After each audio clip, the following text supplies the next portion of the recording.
փորձում են ամեն ինչ քանդել։ Որը անթույլատրելի է, ուղղակի անթույլատրելի է։ Բայց այս իշխանություններից գիտեք, ամեն ինչ սպասելի է։ Ամեն անգամ մենք մտածում ենք, որ ավելի վատ բան, ավելի ցած։ Ես ասել եմ մի բան։ Քանի դեռ կա Նիկոլ Փաշինյանի ռեժիմը, ով կլինի ԱԱԾ տնօրեն, ոստիկանության պետ, ներքին գործերի նախարար, դատախազ, դատավոր, բոլորի դեմքին կպցնում եք Նիկոլ Փաշինյանի դիմակը ու բոլորին դիտարկում եք այդ տեսանկյունից։ Կարևոր չի այս պահին ով, ասենք Արմեն Աբազյանի տեղը կնշանակվի ինչ է։ Արմեն Աբազյանը կարող էր չկատարել Նիկոլ Փաշինյանի հրահանգը։ Ես չեմ հավատում, որ ուժային կառույցում ուսադրի տակ գտնվող մարդը կարող է չկատարել իր անմիջական ղեկավարի հրամանները։ Այդ դեպքում երեք ինչու ազգային անվտանգության ծառայության աշխատանք։ Ես այդպես մանրամասները չգիտեմ։ Անկեղծ ասած ես չգիտեմ ինչի չմտան, միգուցե նման խնդիր ընդհանրապես չի եղել, որ ազգային անվտանգության ծառայությունը մտնի։ Դրա համար ես չեմ կարող այդ հարցին հստակ պատասխան տալ։ Հիբրիդային անվտանգության մասին է խոսում Փաշինյանը, պարբերաբար հիշում ենք ձեր ղեկավարման տարիներին էլ ինչ որ որսերով էր զբաղված։ Ի վերջո ում դեմ է պայքարում Փաշինյանը, քանի հոգու դեմ է պայքարում, երևութական է աներևույթ են այդ հիբրիդային վտանգները։ Ինչի մասին է խոսում հիբրիդային անվտանգության, ասում է հիբրիդային անվտանգության խնդիրներ կան նաև։ Կհիշեք, որ ես նոր էի զբաղվում քաղաքականությամբ եւ նոր էի դուրս եկել ԱԱԾ տնօրենի պաշտոնից, ինձ էլ մեղադրում էր հիբրիդային հեղաշրջում անելու մեջ։ Դրա համար եմ ձեզ հարցը։ Դե այս մարդու մտահորիզոնը չի զարգացել, չի աճել, ինքը իր էլեկտորատի համար ինչ որ բառեր է ասում, որ իր էլեկտորատը հավատա եւ մտածեն, որ ինքը կարևոր ինչ-որ գործով է զբաղված։ Այնինչ ինքը ձախողել է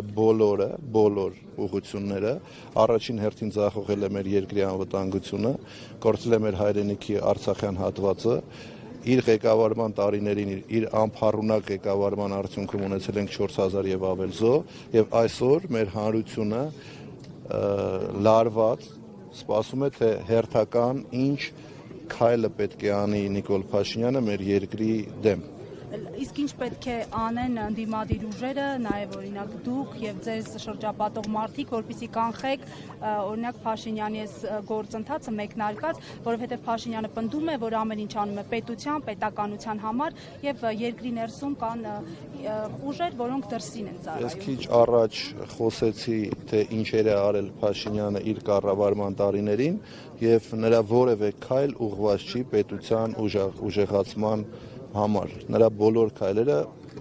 լրիվ հակառակի մասին են խոսում։ Անելիքների մասին ես գիտեք, չեմ ուզում երբեք արդարացնեմ ընդդիմության արածը կամ չարածը։ Ես ուզում եմ ասեմ, այո,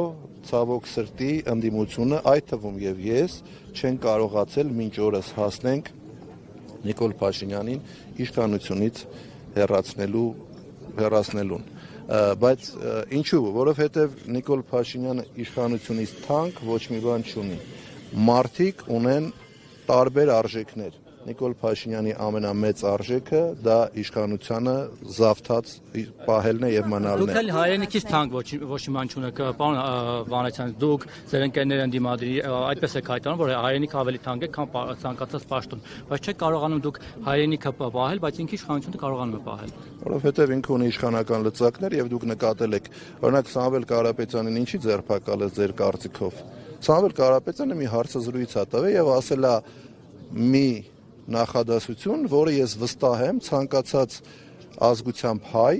առաքելական Սուրբ եկեղեցու հետևորդ նույն նախադասությունը կասել։ Ասել է մենք եկեղեցու կողքին ենք, եկեղեցին պաշտպանելու ենք եւ որևէ մեկին թույլ չենք տալու։ Կարապետյանի դեմքով Մոսկվային են տեսնում, որտեղ Սամվել Կարապետյանը ավելի սուր հայտարարություններ ժամանակին արել է։ Հիմա իշխանությունները Սամվել Կարապետյանի դեմքով Մոսկվային են տեսնում, ասում են տեսեք Մոսկվայից ինչ արագ արձագանքեցին էս։ Իշխանությունները կհիշեք տարիներ առաջ սատանաներ էին ման գալիս, հետո Ձերնից հետո է։ Ինձնից հետո սատանաներ էին ման գալիս, հետո Նիկոլ Փաշինյանի ընտանեկան թերթը ծաղրում էր ազգային անվտանգության ծառայությանը եւ պաշտոնական հարցում էր ուղարկում, ասում էր ինչ փուլում է գտնվում վարչապետի կողմից տրված հանձնարարական ազգային անվտանգության ծառայությանը սատանաներ ворցալու հարցում ու ազգային անվտանգության ծառայությունն էլ չգիտեմ ինչու պատասխաններ տալիս, որ օպերատիվ հետախուզական միջոցառումները շարունակվեն։ Իմ համար դա շատ ցավալի է, ես դա որ ասում եմ ժպտալով ենք ասում եւ հումորի ենք վերածում, բայց հենց դա է պատճառը հիմքերից մեկը նա է, որ մենք ունենք այս վիճակը, որը ունենք։ Եթե ձեր օրոք այդպեսի հանձնարարություն տենց աբսուրդացել սատանա պետք է Իմ օրոք շատ հանձնարարություններ տվել է, դուք հիշում եք, թե ես ինչպես եմ արձագանքել, իմ օրոք տրվել է հանձնարարություն ֆեյք օգտատերերին հայտնաբերել, ձերբակալել, նստացնել, իմ օրոք ես հենց այդ պահին լրագրողների հետ զրույցի ժամանակ ասել եմ, որ մարդու անանուն հանդես գալը դա մարդու իրավունքների հիմնարար դրույթներից է։ Ստացվում որ կարող է լինել Օրինակ Քոչարյանի հետ կապված ես ոչ մի բան չեմ արել, Մանվել Գրիգորյանի լսեք, Անի ջան, կլսեք։ Այդ բոլորը ինչ ասում եք, դա եղել են օպերատիվ տեղեկություններ եւ ազգային անվտանգություն ծառայությունը իրականացրել է օպերատիվ միջոցառումներ։ Ես չեմ բացառում, դրա համար ես ոչ մի բան չեմ ասում, ես փաստերն եմ արձագանքում։ Հիմա Փաշինյանը այսօր ասաց ԱԱԾ-տնօրենը չի կարող չկատարել իմ հրանգները, դուք էլ ասացիք։ Հիմա ստացվում է դուք չեք կատարել այն ժամանակ, Աբազյանը մյուսները կատարել են։ Կարող է, այսինքն դա անձից է կախված, թե ի պաշտոն է կարող են թե չեն։ Դուք հիմա արձանագրում եք ինչ-որ իրողություն փաստ, թե հարց եք տալիս։ Հարցնում եմ ուզում եմ, բայց այդ հարցին ես արդեն պատասխանեցի։ Նկատի ունեմ անձից է կախված կատարել կամ չկատարել։ Սպասել Էրդողանի հետ հանդիպումից։ Էրդողանի հետ հանդիպումից ոչ մի լավ բան ցավոք սրտի չեն կարող սպասել, որովհետև այս մարդիկ իշխանության ղեկին գտնվող անձը որևէ մի անգամ չի արել հայանպաստ որևէ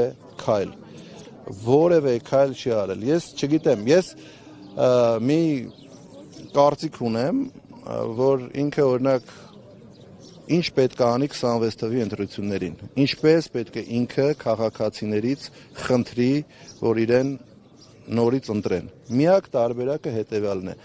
նա պետք է ունենա մի փաստաթուղթ, որը թափահարելով ասի, որ սա փաստաթուղթ է, օրինակ անունը ինչ որ մի վերնագրով խաղաղություն բառը մեջ է լինելով,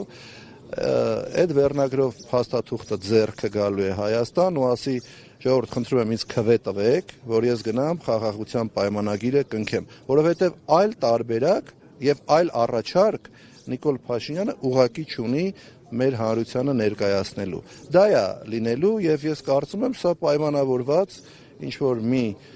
այց է դեպի Թուրքիա, որի ընթացքում կլինի ցավոք սրտի էլի ոչ հայանպաստ լուծումներ։ Սյունիքի հանձնում եկեք դրա մասին չխոսենք ու առհասարակ մեր մտքից անենք, որ նման բան կարող է տեղի ունենալ։ Քանի որ ԱԱԾ տնօրեն եք եղել եւ նյուանսներին այսպես տիրապետում եք, ասացիք, որ դուք էլ ինչ-որ բաներ չեք կատարել, հանձնարարականներ։ Ձեր կարծիքով Աբազյանը, որը ամենածանր շրջանում Նիկոլ Փաշինյանի ընդունեց պաշտոնի առաջարկը եւ ղեկավարեց, հիմա հեռացել է։ Ձեր կարծիքով ինչու է հեռացել, ինչը կարող էր ստիպել։ Իսկապես նա վատ է կատարել Փաշինյանի հանձնարարականը, թե հրաժարվել է կատարել Սամվել Կարապետյանի նկատմամբ գործողություններին։ Ես ենթադրություններով առհասարակ չեմ խոսում, իսկ ես փաստեր չունեմ։ Եկեք որոշ ժամանակ թող անցնի, մի քիչ ինֆորմացիա ունենանք ինչ է եղել իրականում, որ խոսենք։ Հիմա գիտեք, կարող ենք տարբեր վերլուծություններ անել, վերջում պարզվի, որ ինչ որ անլուրջ խոսակցություն է։ Արմեն Աբազյան մի բան էլ էս մասով։ Ի տարբերություն ձեզ լուր հեռացավ, ձեր հայտարարություն չի արել որևէ բան, այսօր մի քանի անգամ փորձեցի զանգեմ, չպատասխանեց, նույնիսկ SMS եմ գրել։ Բայց հետաքրքիր է ձեր կարծիքով Արմեն Աբազյանին կտեղափոխեն նոր պաշտոնի, օրինակ ինչպես Էդուարդ Հովհաննիսյանն է, չէ՞ կարծեմ։ Մի խոսքով նախորդ ՀԱԾՏ-տնօրենի ատոմական թե կդառնա անդիմադիր։ Ինչ եք կարծում։ Ես ենթադրություններով չեմ ուզում խոսել։ Դուք անընդհատ ինչ որ ուզում եք, որ ես Արմեն Աբազյանի աշխատանքից ազատման հետ կապված մանրամասն տեղեկություններ հայտնեմ։ Իմ նախկին գործընկերն ա եղել, ճանաչում եմ, այո, բայց ես չեմ կարող հիմա ենթադրություններով ինչ որ այսքան մարդու մոտ ինչ որ մի բան ասել։ Պարոն Վանեցյան, դուք ասել եք, որ իշխանությունները Նիկոլ Փաշինյանը անձամբ իշխանությունը պահելու համար կարող է անգամ գնալ պետականության կորուստի, իսկ ինչ կարող է անել ընդդիմությունը թույլ չտալու այդ պետականության կորուստը, ինչ Ընդդիմությունը պետք է պայքարի, աշխատի հանրության հետ, այն բոլոր մտահոգությունները ներկայացնի հանրությանը եւ փորձի ինչ որ մի փուլում ժողովրդի աջակցությամբ ազատվել այս իշխանություններից։ Մինչև ընտրություններ, եթե կստացվի, անպայման պետք է այդ առիթից օգտվել, բայց մենք պետք է գիտակցենք, որ ժողովրդին հիասթափեցնելու իրավունք մենք այլևս չունենք, որևէ մեկը։ Պարոն Վանեցյան, իսկ ինչպես կմեկնաբանեք այն մեղադրանքը, որ առաջադրվել է Սամվել Կարապետյանի, իսկապես է Աբսուրդ, ուղղակի աբսուրդ։ Նիկոլ Փաշինյանի մի քանի օր առաջ Facebook-յան գրառումը ավելի շատ է ընկնում սահմանադրական կարգի տապալման հոդվածի տակ, քան Սամվել Կարապետյանի հարցազրույցում հնչեցրած հայտարարությունը, երբ որ Նիկոլ Փաշինյանը գրառում է արել, որ 10 հոգանոց խմբեր ենք ստեղծում եւ գնում ենք քրիստոնեաբար եւ սիրով վեհապարին հանենք վեհարանից։ Հիմա ուզում եք ձեր փորձենք, հիմա ձեր եթերում ես նույնը հայտարարեմ վեհապար եւ վեհարան բառերը փոխարինեմ վարչապետ եւ կառավարության շենք, մինչեւ ստեղից հասնեմ իմ մեքենան, ինձ արդեն կձերբակալեն եւ կբերեն այս դատարան։ Պարոն Վանեցյան, երբ որ այն ժամանակ, երբ որ աշխատում էիք Փաշինյանի իշխանության տարիներին, կսպասեիք, որ մի օր Փաշինյանը այսպես կոչված էյֆորիայի անցնելուց հետո իշխանության ղեկավարից կվերածվի սովորական բլոգերի։ Եթե չմտածեի, հրաժարական չէի տա եւ քաղաքականությամբ չէի զբաղվի։ Շնորհակալություն բոլորին։